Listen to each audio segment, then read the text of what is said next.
তাদেরই আঘাতে অসুস্থদের চিকিৎসা নিতে বাধা দেয়া ইসরায়েলি বর্বরতার গল্প।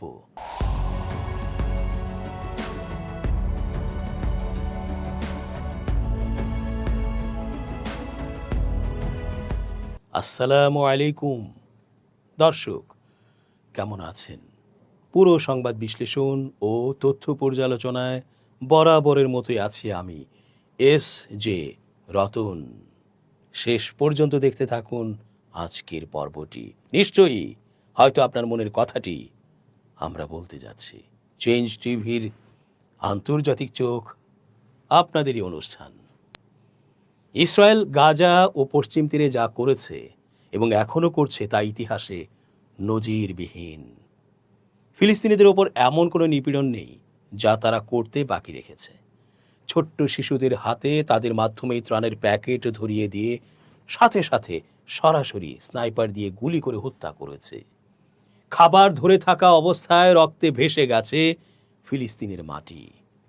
শিশুদের নাকে অক্সিজেন লাগানো সেই অক্সিজেন নল খুলে দিয়ে ছটফট করিয়ে হত্যা করেছে ওরা। হাসপাতালে চিকিৎসা নেয়া রোগীদের যেন মৃত্যু ত্বরান্বিত হয় সেই জন্য বিদ্যুৎ বন্ধ করে দিয়েছে। পানি সরবরাহ ব্যবস্থায় হামলা করেছে। নার্স ও ডাক্তারদের হত্যা করেছে এবং তাদেরকেও বিমান হামলা করে উড়িয়ে দেওয়া হয়েছে। লাশগুলোকে পর্যন্ত বুলডোজার দিয়ে চ্যাপ্টা ও ভর্তা করে ফেলা হয়েছে। আগুন লাগিয়ে দেওয়া হয়েছে যেন কোনোভাবেই লাশের চিহ্নটি পর্যন্ত না থাকে। গর্ভবতী মায়ের পেটে লাথি ও গুলি এবং ক্ষেপণাস্ত্র হামলা করে ইতিহাসের সর্বোচ্চ বর্বরতা করে মৃত্যু উপহার দিয়েছে তারা। ওষুধ ও চিকিৎসার জন্য রোগীদের সরিয়ে নেয়ার ওপর ইসরায়েলি বিধিনিষেধের কারণে হাজার হাজার ক্যান্সার রোগী জীবন রক্ষাকারী চিকিৎসা থেকে বঞ্চিত হচ্ছেন। দক্ষিণ গাজার একটি স্কুলকে রূপান্তর করা হয়েছে আশ্রয় কেন্দ্রে। সেই ভবনের সিঁড়ির নিচে একটি ছোট্ট ঘর, ঘিঞ্জি জায়গায় ক্যান্সারের সঙ্গে লড়াইয়ে ধীরে ধীরে হেরে যাচ্ছেন বিশ্ববিদ্যালয়ের অধ্যাপক খুলুদ আবু সাহমুদ। 15টি কেমোথেরাপি সেশনের পর 33 বছর বয়সী এই ফিলিস্তিনি মাকে জানিয়ে দেওয়া হয় তিনি আর চিকিৎসা চালিয়ে যেতে পারবেন না, কারণ যুদ্ধবিধ্বস্ত এই ছিট মহলে বর্তমানে যেসব ওষুধ পাওয়া যাচ্ছে সেগুলো তার ক্যান্সারের ধরনের জন্য উপযুক্ত নয়। তিনি 2 সন্তানের জননী মিডল ইস্ট আইকে আবু সাহমুদ বলেন, প্রায় 9 মাস আগে আমার মেয়ের জন্মের পরপরই আমার লিভার ক্যান্সার ধরা পড়ে, কিন্তু কয়েকটি কেমোথেরাপি সেশনের পর আমার শারীরিক অবস্থার শুধু অবনতিই হতে থাকে। তিনি বলেন, চিকিৎসক আমাকে জানান যে এই চিকিৎসা আমার শরীর বা অবস্থার জন্য মানানসই নয়। কেমোথেরাপি কখনো আমার ক্যান্সার নিরাময় করেনি, এটি কেবল আমার চুল ও নখ ঝরে যাওয়ার কারণ হয়েছে। প্রায় প্রতিদিনই আমার নখের কিছু অংশ খসে পড়ে। 2025 সালের অক্টোবরের যুদ্ধবিরতি চুক্তির প্রায় 10 মাস পরও গাজায় জীবন রক্ষাকারী জরুরি ওষুধ ও চিকিৎসা সরঞ্জাম প্রবেশের ওপর বিধিনিষেধ অব্যাহত রেখেছে ইসরায়েলি কর্তৃপক্ষ। এর মধ্যে রয়েছে ক্যান্সারের ওষুধ, কেমোথেরাপি, অ্যান্টিবায়োটিক, চেতনানাশক, পরীক্ষাগারের সরঞ্জাম, রোগ নির্ণয়ের যন্ত্রপাতি এবং সার্জারির বিভিন্ন উপকরণ। জাতিসংঘ ও আন্তর্জাতিক সংস্থাগুলোর তথ্য মতে গত মার্চের মধ্যেই গাজায় প্রায় 46% অত্যাবশ্যকীয় ওষুধ এবং 66% চিকিৎসা সরঞ্জামের মজুদ পুরোপুরি শেষ হয়ে যায়। চলতি মাসে ফিলিস্তিনের স্বাস্থ্য মন্ত্রণালয় জানিয়েছে ক্যান্সারের বিশেষ ওষুধের মজুদ তলানিতে ঠেকায় স্তন, কোলোরেক্টাল ও গ্যাস্ট্রোইন্টেস্টাইনাল ক্যান্সার, মাথা ও ঘাড়ের টিউমার এবং সার্কোমা সহ বিভিন্ন ধরনের ক্যান্সারের কেমোথেরাপি চিকিৎসা অনেকাংশেই বন্ধ হয়ে গেছে। মন্ত্রণালয় আরও জানায়, গাজার প্রায় 11,000 ক্যান্সার রোগীর মধ্যে অন্তত 4,000 জনকে উন্নত চিকিৎসার জন্য বিদেশে যাওয়ার মেডিকেল রেফারেল দেওয়া হয়েছে, কিন্তু তারা এখনও গাজা ছাড়ার অনুমতির অপেক্ষায় আছেন। গাজা সেন্টার ফর ক্যান্সারের পরিচালক ডক্টর মোহাম্মদ আবু নাদা বলেন, চরম সংকটের কারণে আমরা মেয়াদোত্তীর্ণ কিছু ওষুধ ব্যবহার করতে বাধ্য হয়েছিলাম। এখন সেগুলো ফুরিয়ে গেছে। এতে স্পষ্টতই মৃত্যুর হার বাড়ছে। আবু নাদা জানান, গাজায় বর্তমানে কেমোথেরাপির ওষুধের যে চরম সংকট চলছে তা গত কয়েক বছরের মধ্যে ভয়াবহতম। উদাহরণস্বরূপ, স্তন ক্যান্সারের জন্য আমাদের কাছে যেটুকু ওষুধ অবশিষ্ট আছে তা বর্তমান রোগীদের জন্যই যথেষ্ট নয়। নতুন কোনো রোগী শনাক্ত হলে তাদের দেওয়ার মতো কোনো চিকিৎসা আমাদের কাছে নেই। প্রচলিত চিকিৎসা পদ্ধতি অনুসরণের বদলে চিকিৎসকেরা এখন বাধ্য হয়ে ক্রমবর্ধমান হারে সিঙ্গেল ড্রাগ থেরাপি বা একটি মাত্র ওষুধের ওপর নির্ভর করছেন। আবু নাদা বলেন, এটি পরিষ্কারভাবেই চিকিৎসার কার্যকারিতা কমিয়ে দেয়, পরিস্থিতি আরও খারাপ করে এবং আরও জটিলতার সৃষ্টি করতে পারে। আমরা ইমিউনোথেরাপির ওষুধেরও তীব্র সংকটের মুখোমুখি হচ্ছি, যা আমাদের রোগীদের জন্য ঝুঁকি আরও বাড়িয়ে দিচ্ছে। অন্তহীন অপেক্ষা। রোগ নির্ণয়ের পরপরই আবু সাহমুদের মেডিকেল রেফারেল অনুমোদন করা হয়েছিল, কারণ তার প্রয়োজনীয় চিকিৎসা গাজায় ছিল না। 9 মাস পরও তিনি গাজা ছাড়ার অপেক্ষায় আছেন। তিনি বলেন, চিকিৎসকেরা আমাকে বলেছিলেন আমার প্রয়োজনীয় চিকিৎসা জর্ডান বা তুরস্কে পাওয়া যায় এবং এখান থেকে আমার অবস্থার উন্নতির কোনো উপায় নেই।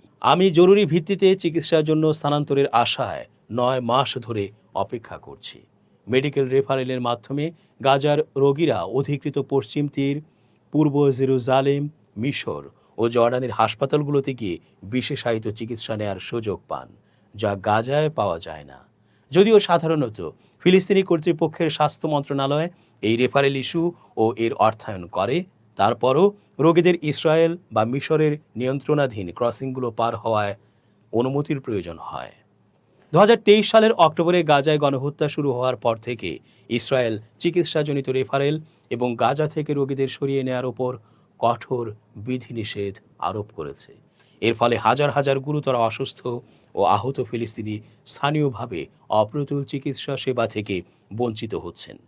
অক্টোবরে যুদ্ধবিরতি চুক্তির 4 মাস পর ইসরায়েল কঠোর নিয়ন্ত্রণের অধীনে চিকিৎসাজনিত কারণে মিশর সীমান্ত দিয়ে রোগীদের সরিয়ে নেওয়ার জন্য রাফা ক্রসিং আংশিকভাবে খুলে দেয়।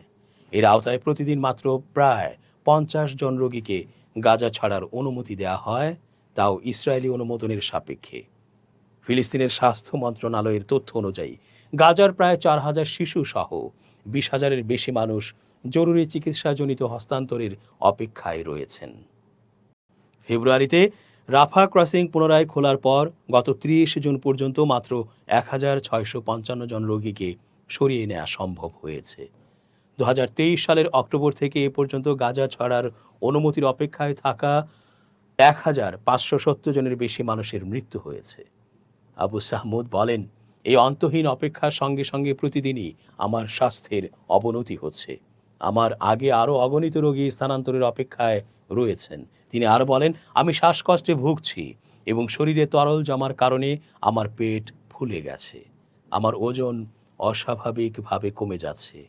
এ পর্যন্ত প্রায় 20 কেজি ওজন হারিয়েছি। এমন অনেক সময় যায় যখন পেটে তরল জমার কারণে আমি কিছুই খেতে পারি না। যখনই কিছু খাই, তরলের পরিমাণ বেড়ে যায়।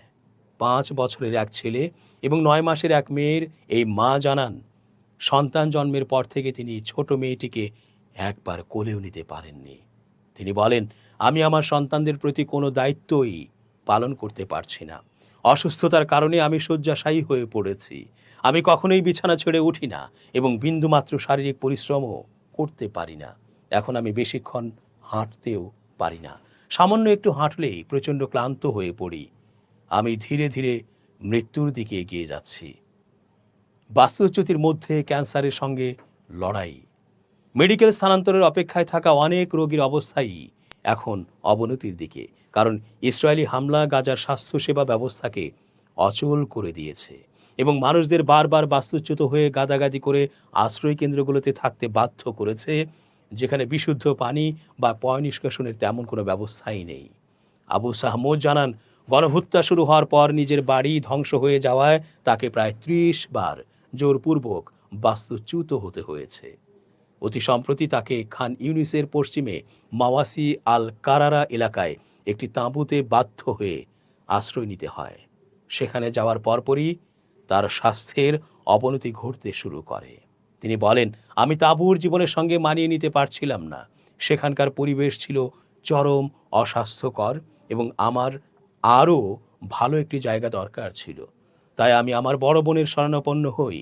আমার বোনও বাস্তুচ্যুত এবং সে আহমেদ বিন আব্দুল আজিজ স্কুলের সিঁড়ির নিচে থাকে। তার সঙ্গে গিয়ে ওঠা ছাড়া আমার আর কোনো উপায় ছিল না। আজ আমাদের দুটি পরিবারের মোট প্রায় 10 জন মানুষ এখানে একসঙ্গে বাস করছে। আমার মতো শারীরিক অবস্থার একজন মানুষের জন্য এই পরিবেশ একেবারেই অনুপযুক্ত। এখানে একজন সুস্থ মানুষের পক্ষে টিকে থাকাই কঠিন। ক্যান্সার রোগীর কথা তো বাদই দিলাম, তার বিছানার পাশেই রাখা আছে ওষুধের একটি বাক্স, যা ইঁদুর থেকে সাবধানে লুকিয়ে রাখা হয়েছে। তার পাশেই রয়েছে একটি ব্যাগ, যার ভেতরে রয়েছে বছরের পর বছর ধরে পড়াশোনা ও পেশাগত প্রশিক্ষণের মাধ্যমে অর্জন করা তার প্রায় 50টি একাডেমিক সনদ। ক্যান্সার তার জীবনের গতিপথ বদলে দেওয়ার আগে পরিবার ও বন্ধুদের কাছে তিনি বই পোকা হিসেবে পরিচিত ছিলেন। তিনি বলেন, স্নাতকোত্তর ডিগ্রি শেষ করার পর গাজার ইসলামিক ইউনিভার্সিটি আমাকে তাদের ইতিহাসের প্রথম শিক্ষার্থী হিসেবে সম্মানিত করেছিল, যে কিনা 2 বছরের স্নাতকোত্তর প্রোগ্রাম মাত্র 1 বছর 4 মাসে শেষ করেছিল। এরপর তিনি পিএইচডি শুরু করেন এবং পরে একই বিশ্ববিদ্যালয়ে পাঠ্যক্রম ও শিক্ষাদান পদ্ধতি বিষয়ে সহকারী অধ্যাপক হিসেবে যোগ দেন। তিনি বলেন, আমি শিখতে ভালোবাসি। আমার পুরো জীবনটাই শিক্ষার প্রতি নিবেদিত ছিল। আমার স্বপ্ন ছিল একজন অধ্যাপক হওয়ার এবং পিএইচডির পরও আমার একাডেমিক যাত্রা চালিয়ে যাওয়ার। আমি কখনোই শেখা থামাতে চাইনি, কিন্তু এই অসুস্থতা আমার কাছ থেকে সবকিছু কেড়ে নিয়েছে।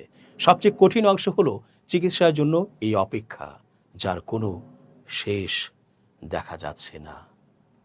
দর্শক, শেষ করছি আজকের মতো। এতক্ষণ ধৈর্য ধরে পুরো আয়োজনে থাকার জন্য অনেক ধন্যবাদ। শুভ কামনা, অহর্নিশ। change tv.press, এক ফোঁটা হলুদও নেই।